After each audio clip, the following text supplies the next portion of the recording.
মুখ্যমন্ত্রীর স্বপ্নের প্রকল্প ভোরের আলো। জলপাইগুড়ির গজলডোবায় তৈরি হয়েছে ভোরের আলো।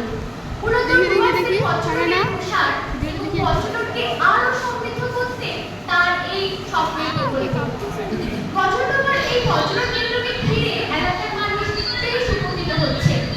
পর্যটকদের আকর্ষিত করতে একের পর এক আকর্ষণীয় প্রকল্প যুক্ত করা হচ্ছে এই পর্যটন কেন্দ্রে।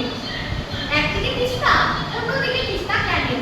প্রতি বছর শীতে প্রচুর পরিযায়ী পাখি আসে এই তিস্তা নদীতে। সেই কারণে এখানে শীতের সময় প্রচুর পর্যটক আসে শুধুমাত্র পাখি দেখার জন্য। এই গজলডোবাকে কেন্দ্র করে গড়ে উঠেছে প্রচুর দোকানপাট। এখানে এলে পাবেন তিস্তা নদীর বিখ্যাত টাটকা বৈরাগী মাছ, চিংড়ি মাছ এবং চিংড়ি মাছের বিভিন্ন রেসিপি। সেই সঙ্গে মিলবে টাটকা কাঁকড়া। শুধু তাই নয়, সঙ্গে পাওয়া যাবে চিংড়ির জল এনে দেওয়া অন্যান্য মাছের রেসিপিও। এই গজলডোবাকে কেন্দ্র